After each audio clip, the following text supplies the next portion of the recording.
Welcome to the Ringer Fantasy Football Show. My name is Danny Heifetz, and I'm joined by Danny Kelly and Craig Horlbeck. And today we are going through all the must-add players after Week 10. Here's how it's going to work. We're going to go position by position. We're going to pick our favorite player to add from that position, and if anyone picks the same guy, we'll do a trivia tiebreaker, and whoever loses the trivia tiebreaker has to pick someone else. It's not that complicated. You'll figure it out. Email us at ringerfantasyfootball@gmail.com if you have trivia questions for us based on any nonsense we talked about recently. Just has to be an amount, anything we can get wrong in a certain order. Email us fantasy court cases. We want your fantasy court cases for our Power Hours that come out Wednesdays, and we do the Power Hours on Ringer NFL YouTube on Tuesday nights if you want to watch that live. Email the email fantasy courts for Power Hour to ringerfantasyfootball@gmail.com. We're going to go through our players, but without further ado, just going to hit some news real quick. Right off the top, I wanted to mention, Daniel Jones is probably going to get benched by the Giants. I'm thrilled. That's all. The hallelujah. Thank God. Drew Lock's probably going to play because if Daniel Jones gets hurt, that's like $25 million more bucks the Giants owe him, which, you know what? Cool. I assume you guys are ready for Daniel Jones to never play NFL football again, right? I've been ready. He's going to be a really frisky, fun backup next year. He's going to be the guy when, whoever gets hurt, CJ Stroud will get hurt and Daniel Jones will come in and come back and win a game. And everybody will be like, man, Daniel Jones, should he get another shot? I'm excited for that era. Yeah, it's going to be like Sam Darnold for a few years here, where people think it's like a thing and then it's not a thing. I'm kind of excited to see Drew Lock. Why not? Make it interesting. It's funny because he's Daniel Jones. It's just like they're the same. They're just at opposite ends of the circle right now, where Drew Lock is in backup mode and he'll come in and play well. We'll be like, does Drew Lock deserve a shot? And then he'll get a shot next year and suck, and then the cycle repeats itself. Drew Lock's a different kind of bad because he's just like taking deep shots, and I don't think he's got a ton going on up there either. Remember frankly. That Seahawks game with him and Geno, and they were vibing, and Geno was like the meme of Geno who was like. Yeah, dude, that's why the Giants signed Drew Lock is from that game. That's what happens. That's what I'm saying. Like Daniel Jones in 2 years is going to have a Drew Lock like comeback game, which will then earn him a job as like the stopgap on a shitty team. It's an endless cycle. He played pretty poorly. Drew Lock did against the Eagles when he got to play this year. But yeah, anyone but Daniel Jones, just please lose out, New York Giants. The only other news I wanted to hit before we got to the waivers was just that Matt Eberflus, the Bears head coach, had this radio interview where his phone kept going out on the radio, and they're trying to be like, do you want to take any responsibility for this crisis in Chicago? And he's like, yeah, sorry, we're doing good. And it just cuts out. You think he was faking it? I'm going tunnel into it. Right. Tunnel. Tunnel. You know what's funny is that radio guy, first of all, everybody in Chicago is so fucking mad. The radio guy, the radio host or whoever was like doing the call with him, after Eberflus cut out, he was like, it's 2024. Can we get a landline? And I was like, that doesn't make any sense. That doesn't make any sense. No one has a landline. He's like, can we get a fucking landline? It's 2024. I was like, can we get a fax? Get a fax machine. He was pissed. That guy. That radio guy. I don't know anything about Chicago radio, but yeah, there was a couple call-ins that also went viral last night of people calling into Chicago radio and just going on rants about Matt Eberflus and this entire offense. Local radio remains some of the best content out there. Yeah. Have you guys ever pretended to drop a call with anyone, including any like me? No. Never. I got nothing to hide. Have you? Sounds like you have. I think I did it to my parents probably a couple times. I've definitely not picked up the phone. Were you like phone. pretending? Are you like pretending? You're doing the thing where you pretend to cut out? Do you think you can do that well enough to pull it off? Well, you just stop talking, don't you? How hard could it be? Like, do you think he actually dropped the call on the radio? Do you think he purposely went to a place with no signal? Or like, do you think it actually just coincidentally cut out 3 times during a radio interview after the most humiliating? It's a coincidence. I think it was a coincidence. I think I think bad signal is still pretty common in this country. Yeah, that does have like a Curb Your Enthusiasm element to it. Like the airplane Wi-Fi. Yes, extremely unreliable. Like if I go in my bathroom and like close the door, my signal's terrible. Like it's still we still have a ways to go. Cement walls. there are dead spots in my house, like my parents' house. Like just what room you're in, like really affects whether you can take a call or not. Yeah, so you know. Get this man a landline. Yeah, get him a landline. 2024, get him a landline. Honestly, one of the funniest moments in the history of the show is when Craig just had a landline ring behind him during the draft show. With Solak. Like Craig, the phone just recirculate that video. My in-laws' house, yeah. You're at Liz's parents' house and the phone just rings. Oh my God. I think we've had some really good technology arguments in the history of the show. The plain Wi-Fi, iconic. DK hates Bluetooth. There's been a lot of good stuff. Hate Bluetooth. The only other thing we haven't hit is I feel like there's one technology that has eluded every generation, and it's the printer. There's no generation that feels great about how to fix a printer. Yeah. Or how to connect with one. Oh my God. Use one. It's a mess. It's way more complicated than it should be. Yeah. It's super complicated. I mean, it's so bad that I still sometimes, if I, for some God knows reason, needed to print a bunch of stuff, I'm still probably just going to go to a FedEx and have a person do it for me. Like, that's how hard it is. Rather than me try to do it on my own, I would actually still drive to a physical brick and mortar store in 2024 and pay some person to print something out for me. I have a printer. But like, if it goes on the like, if it goes on the fritz, are you like, I got this? Or you like, oh no? Oh, hell no. I don't know how to fix a printer. Also, printer ink remains... I barely know how to change the ink cartridge. That's what I was going to say. Printer ink remains also like one of the most expensive things on this earth. Oh, no. You can get... That's only if you buy like the name brand stuff. You can buy like knockoff stuff and it's fine. Were you buying ink out of a trunk like the meat from LiAngelo Ball's guy opens up his like trench team? coat. It's got all kinds of... Every kind you need. No, it's just on Amazon. Just don't get the name brand. Just don't get like the whatever... Canon or whatever the printers are. Just get the ibuprofen, not Advil. 100%. Yeah. All right, let's get to waivers. Another weird week for waivers. I don't know. I mean, there's honestly, a little bit more juice in a few areas, but still pretty slow. Let's just get DK. Who's your number one running back out on waivers after week 10?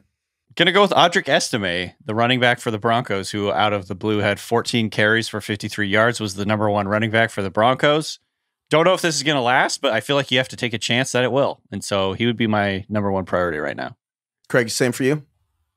Yes, he played 82% of the snaps, which was the highest from a Broncos running back this season. Javonte Williams kind of becoming the passing down guy, I guess, now. Mm-hmm. They were winning the game. Maybe it was game script dependent, but clearly they like Estime and they want to see what they have in him.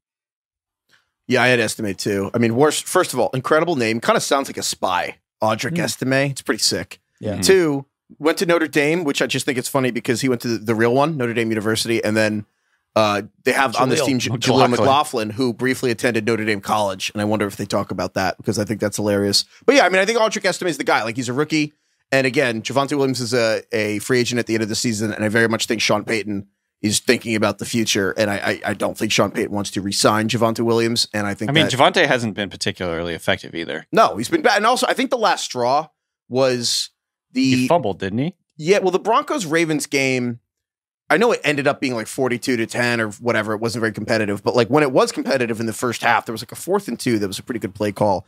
And Javonte Williams kind of got the ball and he got tackled short of the sticks, and it was kind of like your whole thing used to be like running hard, and he just kind of like let him, not arm tackled, but he didn't really fight for it. And it was like, I don't know, if you were watching James Conner, he never would have gotten tackled short of the sticks. And I think that was like the final ick. And I think that moment was kind of the end of Javonte Williams as the Broncos running back, was just being tackled short on a 4th and 2. And yeah, so I think Estime is totally the guy going forward. Yeah, I mean, we talked about a couple of years ago, it was Jerick McKinnon who took off at the final third of the season and changed fantasy seasons. You never know. I mean, like, Audric Estime could be a guy where if you get him this week, he could be the starter on an ascending Broncos team and could actually like be a starter for you going forward. So I do think him more than anyone else has the most upside by far. I was just checking Javonte's PFF grade. He's right next to Ezekiel Elliott. Zeke Elliott, number 91 out of 100. Who was a healthy scratch 2 weeks ago, and then Zeke Elliott this week, after bitching about not playing and getting left behind in the team playing, first carry this week for Dallas, and he fumbles at the 1 yard line. So, into the end zone, yeah. Into the end zone. He did the fumble your phone and kick it. Yeah. Thing. He just like the fumble went flying. Okay. So Audric Estime all around. Yeah. All right. It is the Audric Estime. What a fun name. Showdown time. Okay. I like preemptively hate this question. Why? He just feels it. I just feel that he had a premonition that this is going to suck. Yeah. All right, well, this is from Tony. Anthony. How many total cigarettes has the golfer John Daly smoked in his career during PGA tournaments? How are we? Where are we fighting this number? I think that he did a calculate. I think that he calculated it based on John Daly's estimates of how much he smokes cigarettes. He's just ripping lung darts the entire 18 holes. How many did they play? Wait. They play 18 a day plus 3 days or something. I think it's his. I think that yeah. This is over his entire PGA career. Entire PGA career. And so DK, if you make the cut, that's 4 days of the tournament. If you don't make the cut, that's 2 days. And they're probably playing, I don't know, 20, 25 tournaments a year. I was going to say, so these are not just majors. These are all PGA tournaments. All PGA tournaments. And he's been golfing for like 25 or 30 years. So how many cigarettes has he smoked during tournaments? How many was he ripping? That's so cool. Where's the first tee? What's the course record? Is he doing like one dart per hole? I'm not a smoker. I don't know. It's definitely a pack around. It's definitely a pack. I don't even know how many cigarettes are in a pack. How many are in a pack either. Yeah, it's 12, isn't it? Or is it 20? No idea. They really eradicated this for our generation. Got a pack at 18 is. There's 20 in a pack. This is 20, yeah, according to 20. Probably a dozen. So he's basically doing like a cig a hole. Dude, that's fucking crazy. No, he's probably doing 100 a weekend. All right, I feel like we're overthinking it here. All right, fine. We got to just guess. 3, 2, 1. Hold on. 20. Okay. Yeah. Oh, now you're trying to do the math in your head really quick. What's I had a number in my head before Craig started saying it, so sorry if we end up with the same thing here. But 3, 2, 1. 100,000. 20,000. Oh, I also said 20,000. Okay, do you want the over or the under? Over. All right. I was thinking 20 the whole time here. I was like 1,000 a year. I checked between 20 and 25,000. So that says he smokes 21 cigs a round. So it's 30. It's a little under 35,000 cigarettes for John Daly. Dude, it's a lot. And that's just when he's playing golf. I know. That's his active portion. That's when he's exercising. Awesome. He's like unkillable. Wait, so who won? Who won that? Me. So Craig guessed over 20,000. What did you guess, Heifetz? 100. I was way off. DK. So Craig, you get Audric, Estime. DK, who do you pick next? Yeah, this is a tough one. The rest of them are just stash type players, or Gus Edwards for the Chargers, who came back off of an injury. He only played 20 to me. Yeah, he looked like more like the old Gus Edwards of old in this game. 10 rushes for 55 yards. He was running downhill really hard. He only played 24% of the snaps, but he did get 10 touches to 18 for Dobbins. So 27% rush share worth 41% for Dobbins. So there's definitely like a timeshare here or whatever rotation. I think Gus Edwards I'll go with just because he has like sort of a flex with benefits type situation. If Dobbins gets hurt, Gus could be the starter. They also have Haskins there, who's like the third guy. But yeah, Kamani Vidal, who I liked because I thought he had usurped Gus Edwards. I think you can cut him because looking at Gus, he had surgery in May. Scratch. He was never healthy. Yeah, he was never healthy for August. Gus Edwards was, and then didn't look healthy in the season. This was the first game he looked healthy as a Charger.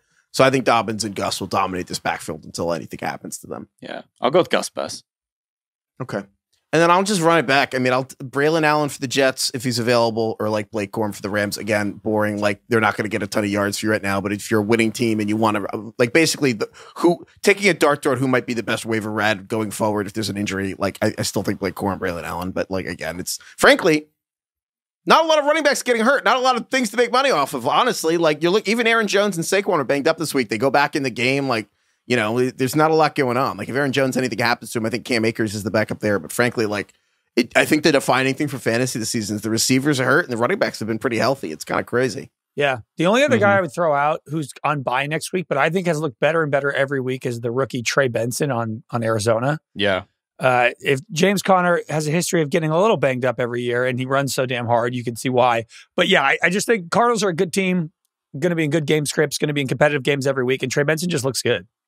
Yeah, he's been much more effective. Early on, he was, I think, not seeing it correctly. He was like, he looked terrible in the preseason. He was not playing very fast. Yeah. I think he was just like, thinking too much. Now he's definitely, I think, ingrained in the offense a little bit better. He's looked better. And also, if the Cardinals are winning, they do lean on him a little bit. So you have to look at like the game script and stuff. But he had 10 carries in this game because they were leading by so much. DK, who's your number one receiver after week 10. I'm going to go with Ricky Pearsall for the 49ers. Obviously, if Juwan Jennings is still out there, I would get him instead over Pearsall. But I think Pearsall's looked pretty good so far with the opportunities that he's gotten. He played 62% of the snaps in this last game, 17% target rate, 4 catches, 73 yards and a touchdown. Obviously, that big long he stiff-armed a guy and ran it in for a touchdown. He was 3rd on the team in routes, so he's still clear number 3 behind Juwan Jennings and Debo. But and you also have to contend with Kittle getting a good chunk of targets. And McCaffrey, I know it's tough. He's more or less the 5th target on this team. Yeah. But the other options to me aren't that exciting either. So I'm just going to go with the first round receiver who might have a good second half of the year. And Pearsall's the most fun story to have on your bench. You know what I mean? He literally got shot and came back. Crazy story. Which I thought we have a rule. No guys who get shot. Yeah. Yeah, that's true. You get shot in the chest. Maybe if you get shot in the leg. Getting shot in the chest is better than the leg, we're saying? Yeah. Okay. It's a cooler story. Yeah, okay. Cooler? Are we judging? We're judging. Cooler. We're ranking the coolness of where you get shot. They're different. How about Kinda. that? Not a company. Yeah, I guess. Yeah, it is. Power hour tomorrow. We'll rank the best areas to get shot and live. Tank Dell got grazed on the arm. You know what I mean? That's not the same thing.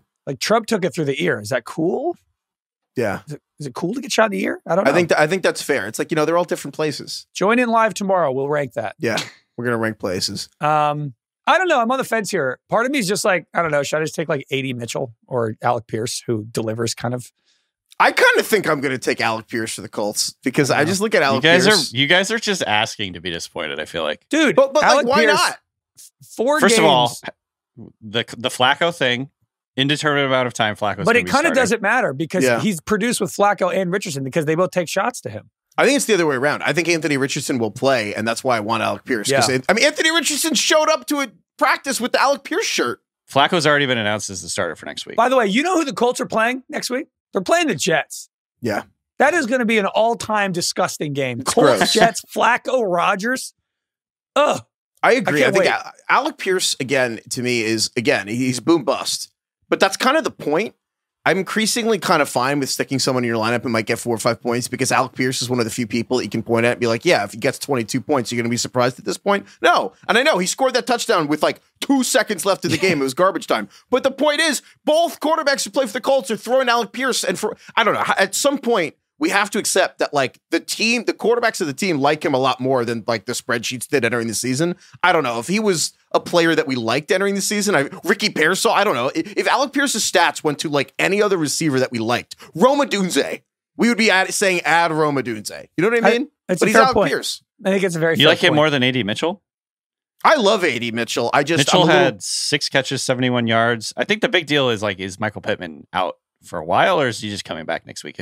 If Pittman's back, I feel like neither Pierce nor Mitchell is worth starting. All I know is that Michael Pittman said that he should go on injured reserve with a back injury, didn't, and then was caught a touchdown, and they were like, is your back fixed? He's like, hell no, I still might go on injured reserve. I don't think Michael Pittman's going to be Michael Pittman for the rest of his year. At this point, just pack it in for now. Nothing about playing in the NFL fixes your back until you stop the season. That's an off-season problem.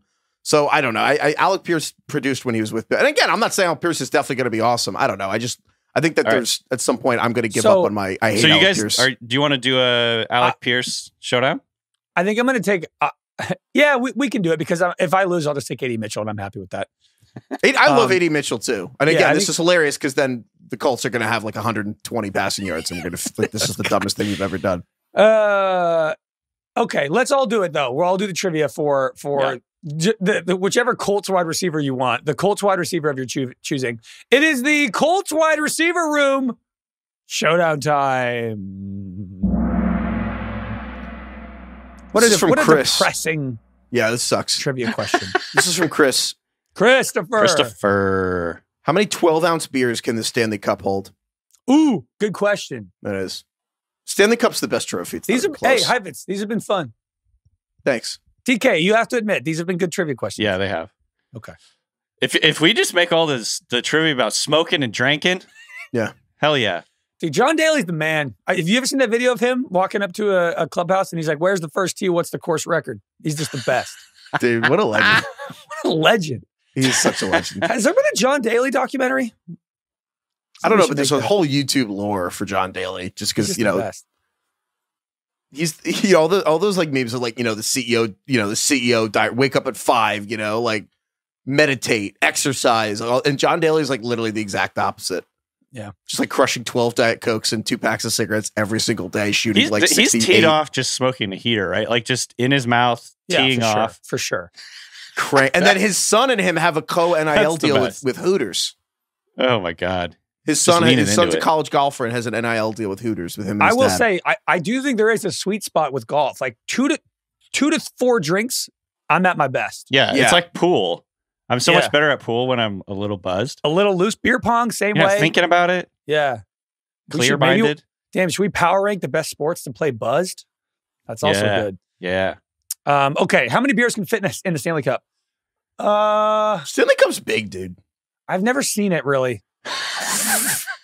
Don't never seen it. That's too. Well, I'm not a hockey fan. I've never seen it in person. You see it in photos. It's pretty big. Are bonita fish big? Yeah, I'm like, I can't actually picture how big it is if somebody were to hold it.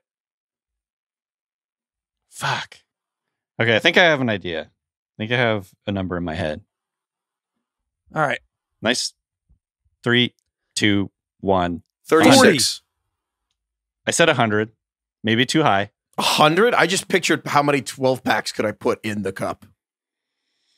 Craig, what did you say? That doesn't help because I still don't know how big the cup is. I'm going to go, I said 40. I said 36. 36? Okay. The answer is 23. Oh, that's it? I was thinking it's way bigger than that. I mean, I was like half a keg. I mean, Heifetz, you were one whole 12 pack off there. Well, you were more. But you know how big it is. Clearly, I don't.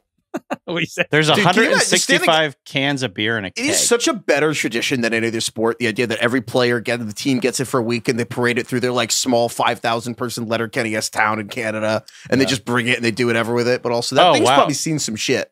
DK has 165 beers, right? I just Googled the Stanley Cup. It's so much smaller than I thought. Yeah, the cup is like tiny. Yeah. Oh yeah, the Stanley Cup. The whole thing was the cup. The like base is massive. Like I was just picturing like, okay, what's a keg? Well, who decides where the base is? It's true. Yeah. Never mind. Now I see why I was so off. This is like tiny. It's a little bitty thing. So the cup part is big, but why don't we do that with other trophies? Like, wouldn't it be more fun for like, there's 53 guys in an NFL team. Like, they should give the Lombardi to like everybody who was on that team for a week. Yeah, I agree. I had a completely incorrect image of what the Stanley Cup looked like in my head. I thought it was kind of just like a massive chalice. I thought it was big. Clearly. So what was the answer? 24? 23. 23? Okay. It couldn't even get to a 24 pack. Come on. You know that game where you try and like pour as much liquid into a cup without it overflowing? I bet you could get a 24th into there. We got to do that. We should do it with the Stanley Cup. Oh, that's a good idea. Do you know the Stanley Cup is a full-time employee? There's just a guy who carries it around all the time. He wears like white gloves. What do you mean he carries it around all the time? It's not just the keeper of the cup. Like his whole time job is he's just in charge of like the Stanley Cup. It doesn't just sit in a case all year? No, no. This is what I've been saying. When you win the Stanley Cup, every player gets the Stanley Cup for a full week. So the guy just stays in the house with the players? No, they can do whatever the fuck they want with it. They bring it. But this guy's in charge of the cup, and he brings it. And then during the season, there's a guy who's like in charge of it all the time, and he brings it places, and like it's his whole job. But like every player gets the cup for a week in their house, and it's insane. Didn't we have like a prompt for people like the weirdest, most specific jobs or whatever? Yeah. This is something I want to do more of. The team, every player in the team gets it, and then they have to give it back by the time the next season starts. Well, right? Yeah, they give it back to your teammates. But yeah, I think, that's the point. That the fact that there's one cup is so much cooler. But you have to give it back to the NHL, right? When the season starts, or how does that work? I don't know when they have to give it back.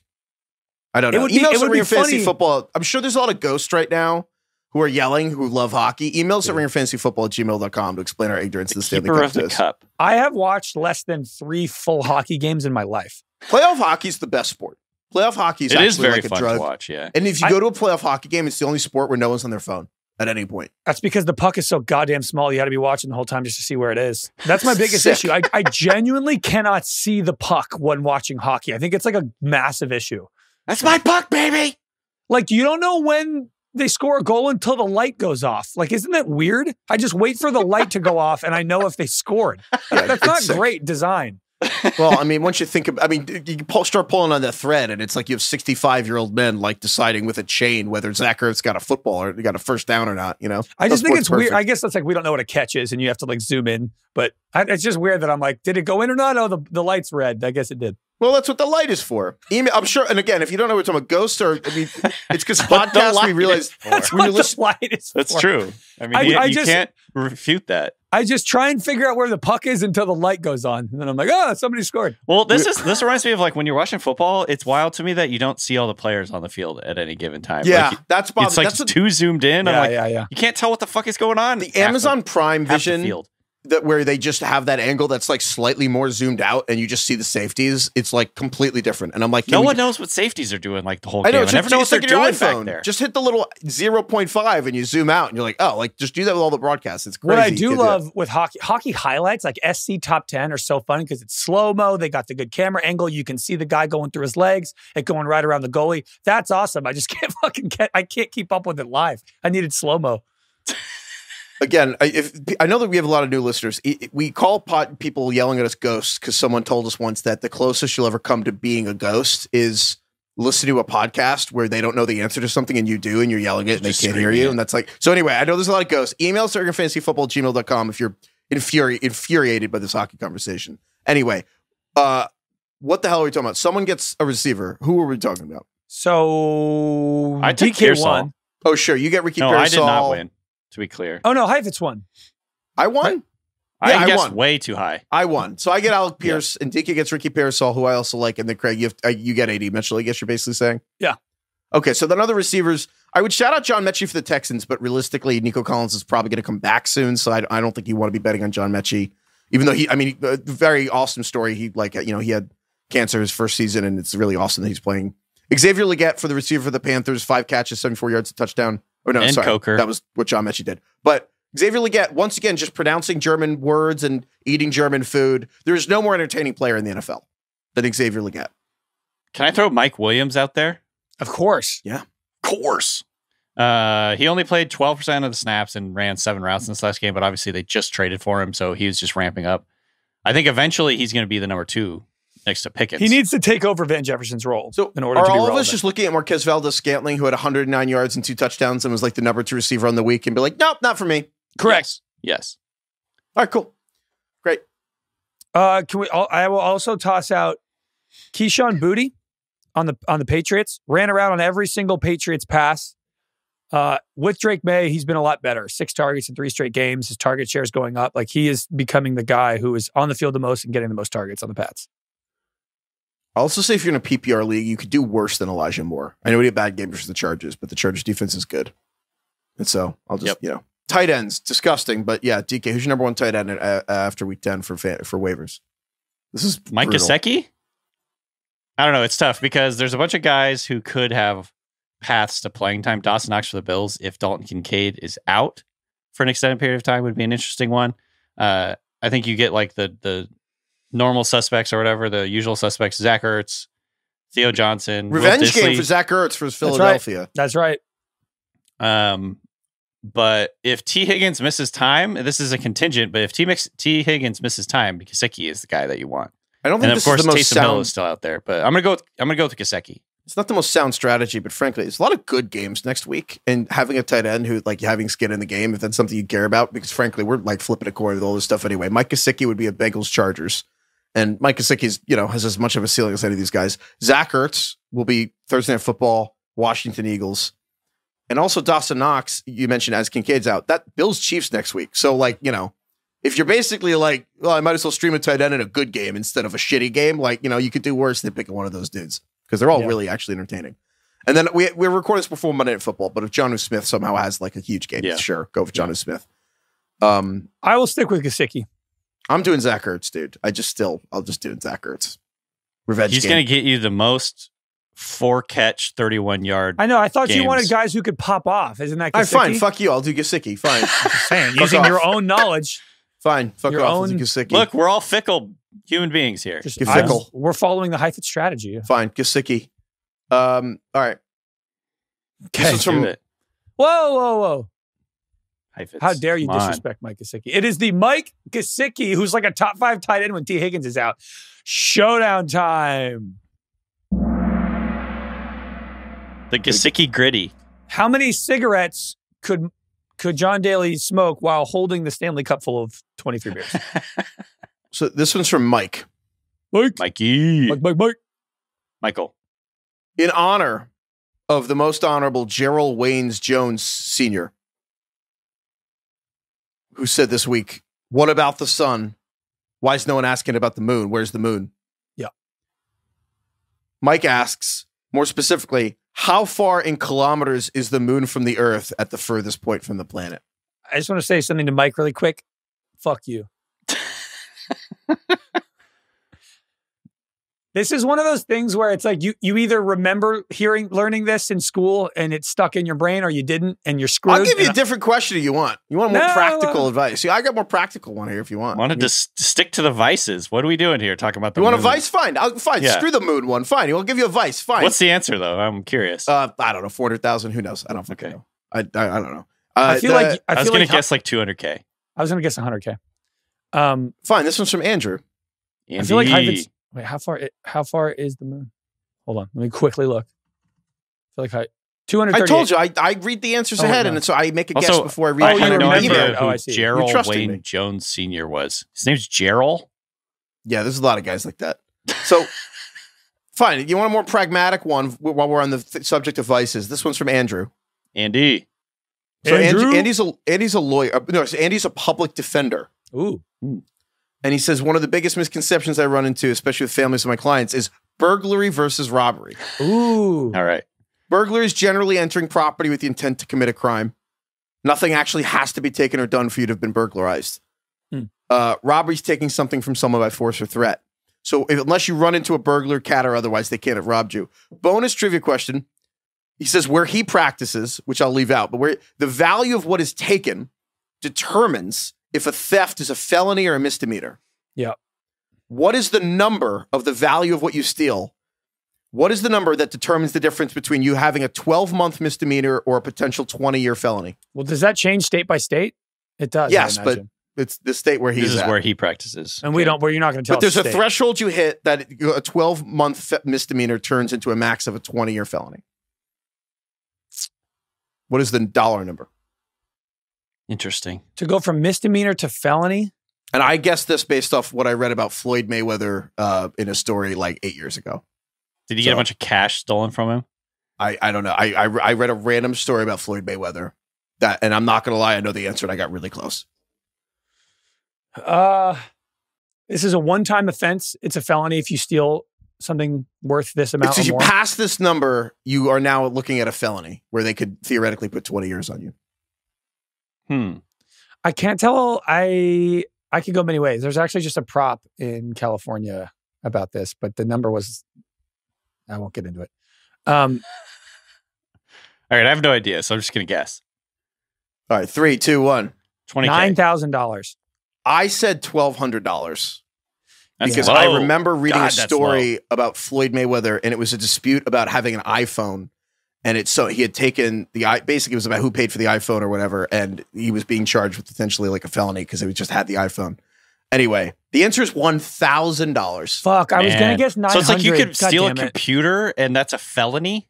Yeah, an iPhone, yeah. In theory, if you take an iPhone, I was thinking it'd be way higher, like years. Jewelry and stuff. But what did you guess, DK? I guess high is 20,000. I was thinking like if you steal a bunch of jewelry or cash or something, that's like what knocks it up to a felony. But that's low. $1,000? Yeah, I've had my computer stolen from my house before. The cops did not really look very hard for it. I'll be honest. They were like, "Oh, that sucks." All right, well, see you later. Yeah, there was basically a prop in California. I forget what it was, Prop 47 or something that said thefts under $950, whether or not they'll be prosecuted. And so I was going to guess $900, and I chickened out, and I was like, I thought it was like a multiple time offense thing where you had to steal multiple things. Damn, $900. If I was $200 off and you got $100 off, I would have lost it. Yeah. Well, because you guessed 1,200. I know I was going to guess 900 and I literally added a 0. God damn it. All right. So you get Gesicki. Mike Gesicki. Ooh, I'm going to have the dregs here. Okay. I will take Is Kincaid going to play?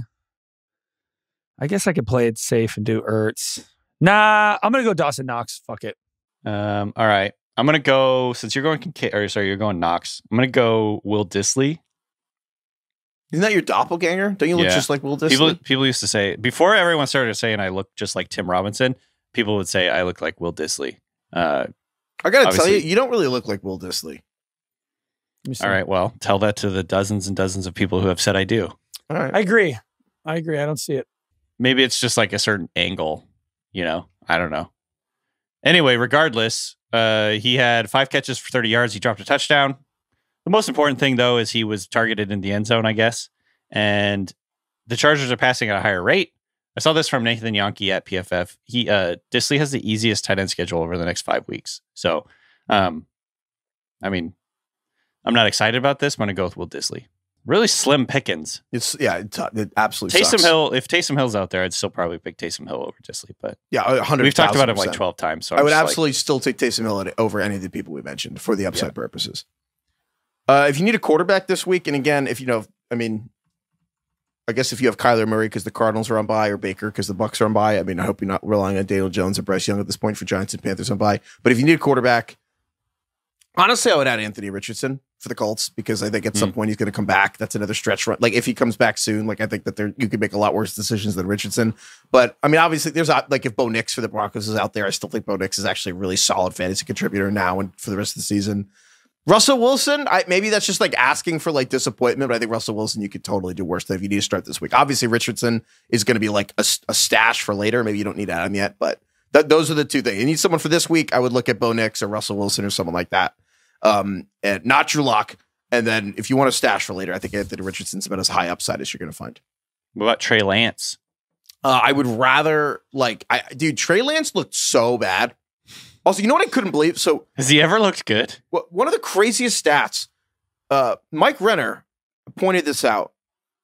Trey Lance in this game, because he came in and threw some passes. He only threw 6 passes. As of this Sunday now, Trey Lance finally has more passes in the NFL, college, and high school combined than Tom Brady did in his final season in Tampa Bay. So it's 550 passes or something? If you include the playoffs, Brady threw 799 passes. Damn. In his final season, which is crazy because he actually threw 733 and led the league, and then he threw 66 in his final playoff game. So 799 for Brady. And until this Sunday, Trey Lance had 798, one fewer, in literally from when he was 14 years old until this Saturday. He had fewer passes. Just to give you an crazy. An all-time insane run for this guy who came in. The whole thing around Trey Lance was he has no experience. And then he came to the NFL, he has no experience still. Perhaps. Hard to get experience as a third-string quarterback, too. True. I do think we're going to start to see a shift in the way we evaluate players with little experience in college. Mm-hmm. I think, frankly, I think NIL is going to change it. More guys are going to stay. You can make $1 million and just stay in college. Right. Yeah. Which, frankly, sounds awesome. Sure. It's like Jaden Daniels, Brock you want to be Purdy. the coolest guy in your school for another year and make $1 million? I think all the time about Trevion Henderson, the running back on Ohio State. Would you like to be a 4th-round pick for the Jacksonville Jaguars? Or do you want to make frankly inactive on game days? Yeah. Almost. Do you want to make almost just as much money and be the starting running back for Ohio State? Or whatever. I know the Judkins is there too. But that just sounds way more fun. Yeah. All right. Defenses, if you didn't stream a defense this week, there's 3 that stand out. The Texans defense, which I think a lot of people dropped, ironically, because they were facing the Lions, and then they went and got 5 interceptions. I think they were dropped 30% of leagues on ESPN. So they're out there. And now the Texans face Dallas and Cooper Rush, who had 45 passing yards. So, the Texans defense is probably the number 1 defense this week. I also want to shout out the Rams defense, who are facing Drake May and the Patriots, which that could be very, very, very ugly for Drake May and the Patriots. So I'll shout out them. And also, low-key, maybe the Jets, because you know what? Joe Flacco sucks. And so that's a little more risky. But I think, it's, again, Joe Flacco threw his first pass was a pick 6 against the Bills. So you could do worse. Dude, I can't believe the Texans had 5 interceptions and only put up 10 points in fantasy. That feels impossible. Defensive scoring is kind of insane. It's just wild. The way defensive scoring is totally broken. Yeah, I agree. We should fix that. Oh, wait, we have to do Kai's guys? You want to do that after emails? Oh, yeah, let's get him in. Let's bring in young Kai. Here, Kai. Young Kai. What's up? There he is. What's up, young king? Happy to be here. We don't have anything to try today, so I guess it's just vibes. But I'm here for that. We're going to try vibes. I feel like I let you down this last week. Did you pick me? Yeah, you did let me down. Heifetz came in third with 14.4 points. He had Blake Corum, Quentin Johnson, Mike Gesicki. Blake Corum, we'll see what he does. We're taking the stashes, man. It's not working out. Yeah. Stash players. That's not the purpose of this exercise. Maybe he'll score tonight. Who knows? TBD.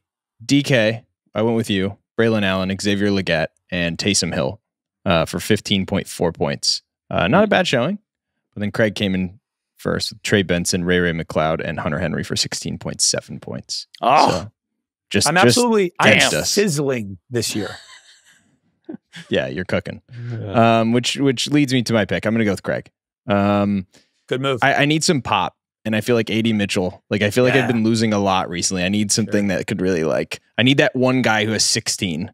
There's something meta about us picking players who recently did well and then them disappointing us. And then Kai just picking whoever recently won and us disappointing him. It's like this vicious cycle. Yeah. And Kai, you're getting the Audric Estime pick. Yeah. Yeah. Dawson Knox, if blanking on the guy's name, I just traded my Dalton Kincaid. Kai, how many packs of cigarettes do you smoke when you play 18? Ooh, I probably go through 3 to 4. Yeah, I'd say. Jeez. I can see that. Yeah, you really crank it out. If it's if it's a longer it's like day, the Rust Cole meme with just 17 cigs. It's the best thing ever. You mix in a cigar at the turn. Sure. Yeah. A couple of them if I'm feeling, Dude, vaping doesn't look as a fraction as cool as smoking a cigarette does. Vaping is like one of the lamer looking things there is. Have I ever told you guys my take on vaping? I think that the problem is all the adults try to tell you that vaping's bad. And I feel like they should actually tell you that vaping's cool because the kids won't do anything you tell them to do. Yeah, that's been the argument for 50 years with cigarettes, dude. I don't know. It's I don't know. You know how the second your parents use a cool word, then you're like, well, that word's over. Yeah. Yeah. I guess it's not like that. Okay. Well, I honestly feel that way. My parents use a lot of emojis when texting, and it's actually made me move away from using emojis. Yeah, exactly. Correct. Or my parents spell, they use abbreviated spelling now. My mom will spell though, THO. And I actually now refuse to do that, and I will spell out the full word. Yeah, it's just DNA deep, to rebel against exactly. So I feel like if your kids are vaping and you don't want them to vape, it's if you vape, I feel like your kids will stop. Maybe I don't have kids though, so maybe that's so not start how it works. vaping if you have kids is the lesson for the children. Yeah, I think that's been an idea that people have had about cigarettes since the 1950s, and it just doesn't work because people do look cool smoking. It did kind of work though. I feel like everyone people stop smoking as much because they know that it kills you, but some people just don't care. People do look much less cool vaping though. That's a fact. Right.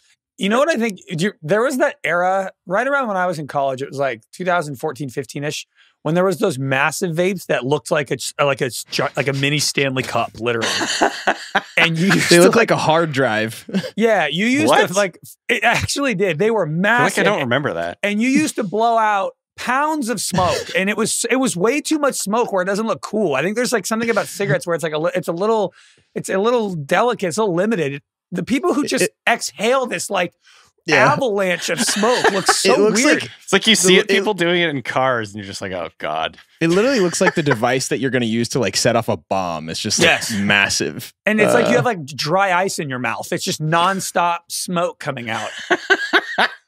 And now they've pared down a little bit when they had the Juuls and whatever they're using now. So yeah, you sound like my mom being the computer used to take up the whole room. The vapes used to be huge. Actually, no, those things were insanely big. It was crazy. Kai, who are you taking? You took Craig. Okay, yeah. It's probably a good call. Welcome aboard. Yeah, we'll see. Well, I went with DK last time, and he had triple W's across the board, and that didn't work out. So I lost by 1 point. All right. I might just be I just might be the bad luck, whichever team I go with. No. We'll see. We'll see what happens. Hate to tell you have no control over what happens, Kai.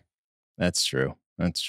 Thank you to everyone who emailed about the superstitions because there's a ton. Kai, are you superstitious watching the Lakers?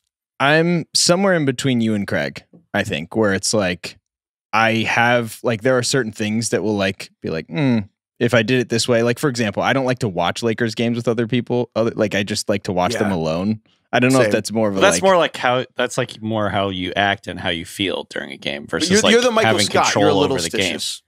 A little stitious, I think I would say. I don't have like I don't, cross my toes in front of the TV right before, big kick. Well, on that note, if that works, I'm not against it. I have an email here from Josh. For the record.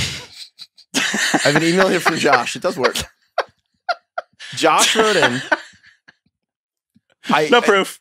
Yeah. No proof. Josh wrote in, I have never been superstitious in my football watching career until I heard the most recent pod where Heifetz admitted that he cosplays as a witch doctor when watching the Giants games.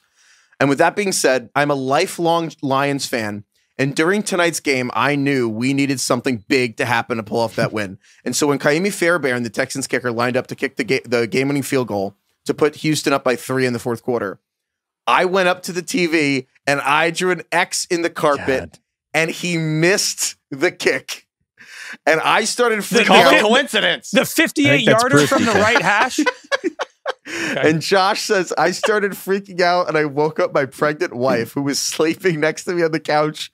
And I tried to explain the context of the Heifetz dark magic while freaking out that we had a shot to win the game. And then as Jake Bates, the Lions kicker, lines up to kick the game winner, I look at my wife and I'm like, what do I do now? And she says, draw a heart in the carpet this time. And I did. Okay. And it worked. And they won. And so my conclusion is the Lions really have Heifetz and I to thank for this victory. And it turns out there are powers at play in this universe that can only be unlocked through the magic of delusional fandom. Yeah. It's funny. It only works when kickers are kicking like 60-yard field goals. It's never 35-yarders that work. Well, sometimes it is. You know what? Chiefs fans know. You think Chiefs fans aren't well-versed in the dark arts? Shouldn't it be the poor Broncos fans who did a million things hoping this field goal goes through the uprights and it didn't? They didn't do it right, Craig. Yeah. Clearly they're not doing it right. It's their fault. Obviously. They have only themselves to blame. They keep emailing me the superstitions. I so appreciate everyone. I like hearing about the superstitions. It is fun. Dude, I don't believe so many that any people of them actually make a difference, but I do enjoy. I actually want to hear when they don't work. I want to know people who go to. I want to know about people who go to great lengths to execute their superstition and then it doesn't work. Oh, we have more people being like the toe X worked for me. Like, what's the most complicated and or detrimental to that person's life in some way? Like I spend way too much time doing this or money or whatever. What's like the Rube Goldberg of superstitions? There's it's like not 8 Rube things Goldberg, that have to happen. But I think that the one I would shout out is Carissa. I'm a lifelong Patriots fan. I never miss a game. Back in early 2017, my then boyfriend and I were watching my poor Patriots get walloped by the Falcons in Super Bowl 51. And when the score hit 28-3, I stormed upstairs, messed around on my phone, gave up the game. And then later he calls up, it's like, babe, they're coming back. And I checked the NFL app and they're coming back. But I realized the entire comeback had happened while I was in my room. So I did not watch the game, stayed in my bed and watched it on phone. And I think I deserve a ring because I helped them win the game. And I can't tell you that's exactly how I feel. Yeah, look, I get it. I've had moments like that too, where I'm like, I think I was saying on the show when we were talking about it, if I'm sitting down and the team's playing well, I won't stand up, things like that. And Carissa also preemptively wanted to cut off DK at the pass here and says, to those who doubt that one woman's viewership and wardrobe can have an impact on the careers of 53 grown men and their entire coaching staff, I say, no proof. No proof. What have I done? Yeah. What have I done? There you go. I mean, that's very fair. There is no actual proof. Also, Taylor Swift is one woman who's had an impact on 53 men on a roster, perhaps. No. Yeah, how? She won the Super Bowl last year. They were doing pretty well before. Literally not as good as they're doing this year. I suppose. All right. We have a couple emails we have to read about boogers. This will be the last of the booger pods. God. We have to. We have to do a couple. I got a lot of complaints about that booger episode. Yes, but can we do one? I'm gonna be frank. We do the best one, maybe. We just not any graphic booger eating. No, it won't be graphic, but we have to read these. Okay. And somebody makes it cereal, right? It's not graphic.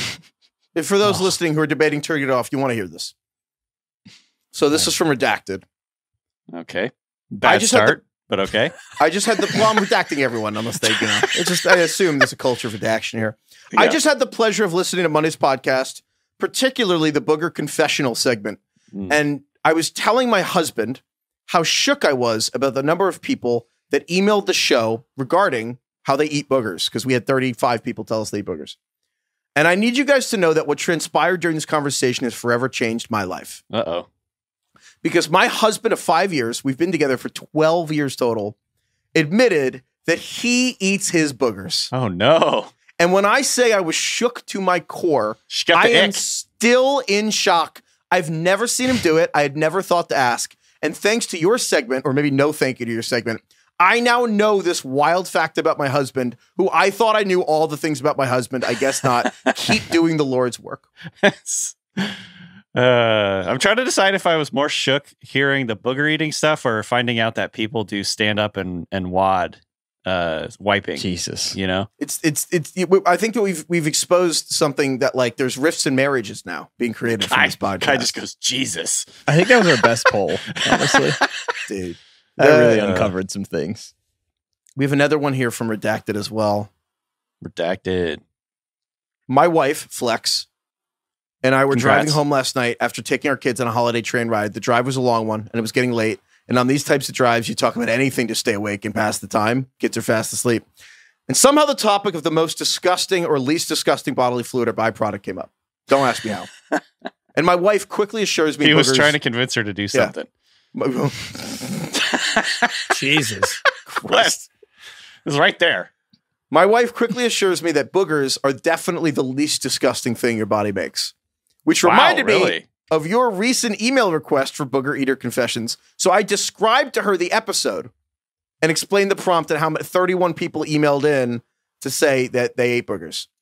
And I got, in the middle of the story, when I started explaining the salty flavor, she started gagging, asked me to shut up, and then she threw up in the car. Oh my God. Yeah. Just from him recounting the podcast. And wait, does she still think it's the least disgusting? I think she probably conceded with the vomiting. Yeah. This is why it's good we had a trigger warning. Yeah, that's what the trigger was. I mean, like, I'm not going to lie. I think Craig and I both were feeling a little queasy after that. Dude, it's nasty thinking about that. But I respect everyone who emailed in and admitted their... All that's to say, from the bottom of my heart, I apologize to all the marriages that we seem to have impacted from this discussion. And we will shelve it. Yeah. Is it Carissa? Is she going to stage... No, Carissa was the... Carissa is the... Oh, it was redacted. There was a redacted, yeah. Her and Tom Brady did the comeback. Is the redacted woman going to stage an intervention, you think, with her husband about this? Is there going to be a line in the sand drawn? No more booger eating? So you do want more... But she's never seen it. But he admitted it. Yeah. Yeah, I think just knowing it's going on is just as bad. I mean, you don't see your spouse cheating, but knowing it's happening, you know? Yeah. It's true. It's like you can't get that out of your head. I couldn't stop thinking about it. I'm not sure what's worse. Yeah, what would you rather have? Would you have your partner once a year make out with someone else or eat their boogers every day? Oh my God. It might be the former. I'll have to sleep on it. It might be the former. Damn. That's a thinker. All right, well. Should we do a poll? Fantasy Courts. Thank you, DK. Thank you, Craig. Thank you, Kai. Should we do a poll? Kai. Yeah. Would you rather your partner cheat on you once a year or eat boogers every day? So you guys said you wanted the under the booger content, but you want more. Oh, God. I'm a sucker for a poll. I love polls. I love polls. Let's do it. Let's do it. Phrasing? No? Okay. One of the secret best parts of the show is that DK's actually the least mature. The dirtiest mind. Yeah, DK has the dirtiest mind. Talking about Road Dome. Been around I love longest. Polls. Come on. Yeah, you just, look, you said it, man. It was right there. You're sick. All right. You're pretty sick, Chubbs. Get the bastard's eye, though. We got to do like a live watch of Happy Gilmore, too. Oh, God. Oh, my God. You're pretty sick, Chubbs. Thank you, Kai, for living with my betrayal of you every week. Thank you, Carlos, for producing this episode. Someone's got to do it, right, Kai? Thank you, Austin. Thank you, everyone, for help behind the scenes. Thank you, everyone, for emailing us at ringfantasyfootball@gmail.com. And thank you, Lord. Thank you, Jurassic 5. Nice. Who's J5? Who is that? You never heard of Jurassic 5? No, I Hip-hop don't group from the 90s? They're great. Jurassic 5. I saw him live at UW No in way. a pretty small room. When? My freshman year, 2001. Damn, that's so dope. Give me a shout if you were there. I was there. Damn, one of these guys' rap name is Soup. That's pretty sick. That's sick. Concrete that's a good Schoolyard, DK, or Heifetz, Yeah. you probably heard that song, I would imagine. This is a good pull, DK. This is fun. Charlie Tuna. I think he was the guy with the really deep voice. Oh, this is a squad. Look at this. They had some hits, man. They had some really good stuff. What's Golden was really cool. Work It Out. Yeah. Heifetz, you actually should check it out. I know I say that with like almost everything, but they're really good. Like they're worth listening. It's like I actually like that comment of like, you should check it out. And like, no, this one actually check out because I'll do it now. It's like real like vibes hip hop. Yeah. It's like chill music. It's like driving music. You just like put it on and nod your head, and it's like very, very pleasing to listen to. We'll give it a listen. Yeah. Also, email us if you want the 1 second song playlist. Great email song. us at ringerfantasyfootball@gmail.com. Jurassic 5. Mm-hmm. Kai has no relationship with Jurassic 5, I think. No clue at all. I was thinking. I bet you would like them, though. I think I would, too. I was just like looking at them. But I looked up Soup, and his real name is, it looks like Zakir. One of the most fun things in the world is to just look up rappers' real names. It's like, it's just the best. Yeah. It's so great. Young Thug's name is Jeffrey. That's a good one. Dude, that's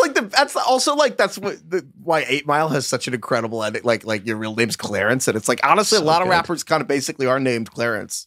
My favorite one, rest in peace to Takeoff. His name is Kershink. And there was like a viral moment on Twitter that it sounds like you're like unsheathing a sword. Kershink. The best thing ever. I did not know that was his name. It's so good. It's never ending. It's literally. That's good. I like that. All right. Goodbye, everyone.